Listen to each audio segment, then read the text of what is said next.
Before I begin tonight's story, let me ask you something.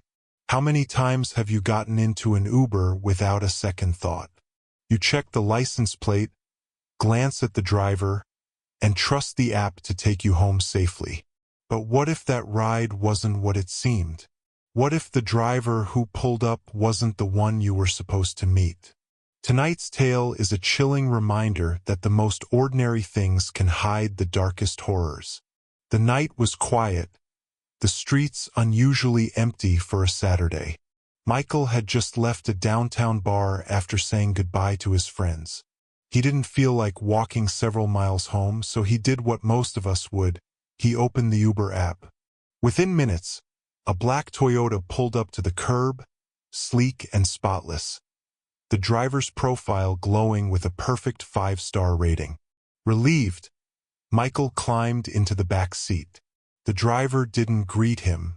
His face was obscured by the shadows of the car's interior, and when Michael said, "Thanks for picking me up," the man gave only a stiff nod. Not every driver was talkative, and Michael didn't think much of it at first. The car rolled smoothly down the main road, the soft hum of the engine filling the silence. For a while, the ride seemed normal. But after several turns, Michael realized the car wasn't heading toward his apartment. The familiar route lit up on his phone's GPS, but the driver ignored it completely, veering deeper into the industrial side of the city. The buildings grew older, the lights fewer, and Michael felt a knot of unease tightening in his stomach. "Hey, I think you missed the turn," he said carefully, leaning forward a little. The driver's eyes caught his in the rearview mirror, cold, unblinking, and strangely void of life. The man didn't answer. He just pressed harder on the gas.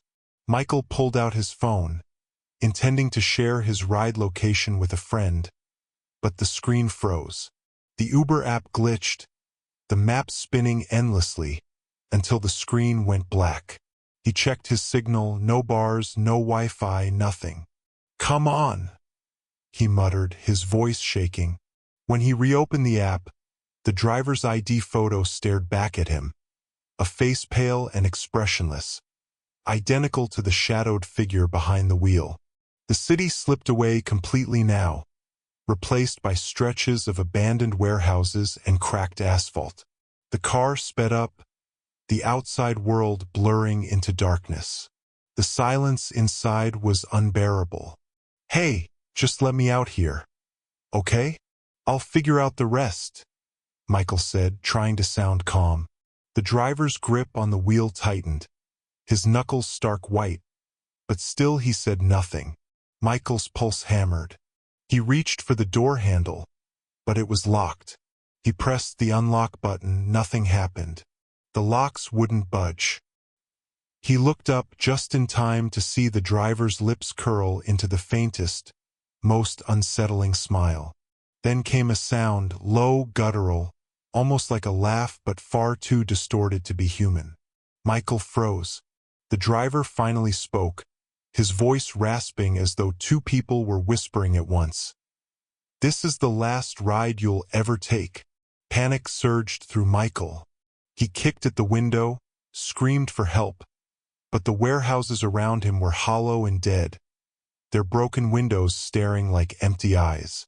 Not a soul in sight. The driver didn't flinch at the noise.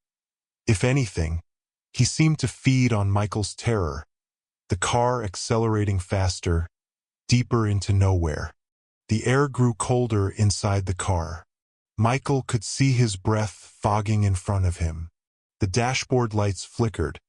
The radio turned on by itself, playing static mixed with faint, agonized screams. Michael's reflection in the window wavered, distorted, as if something else sat beside him. Something with hollow sockets where eyes should have been. He banged on the divider, shouting at the driver to stop, but the man's face shifted in the rearview mirror. His skin seemed to sag and peel, revealing something rotten underneath. His eyes no longer looked human. They were black voids, swallowing every trace of light.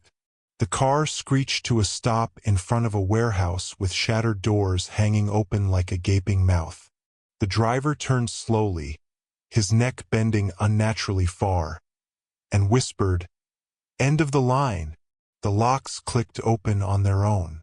Michael's body moved without his control, as though something unseen was pulling him toward the darkness inside. What happened next was never recorded. Michael was never seen again. His ride on the app remained in progress for days, the map stuck in endless loading. Police searched, friends begged for answers, but the black Toyota was never found. And yet, some late at night, riders claim they've ordered an Uber only to see the same five-star driver appear on their screen, waiting outside with the same cold smile. So the next time you order a ride, check carefully who's behind the wheel. And if your app freezes, if your route suddenly changes, remember Michael's story, because you might just be stepping into the last Uber ride. And if this tale chilled you to the bone, don't forget to like, share, subscribe, and leave a comment below. After all, I'll need someone to tell your story when your ride finally comes.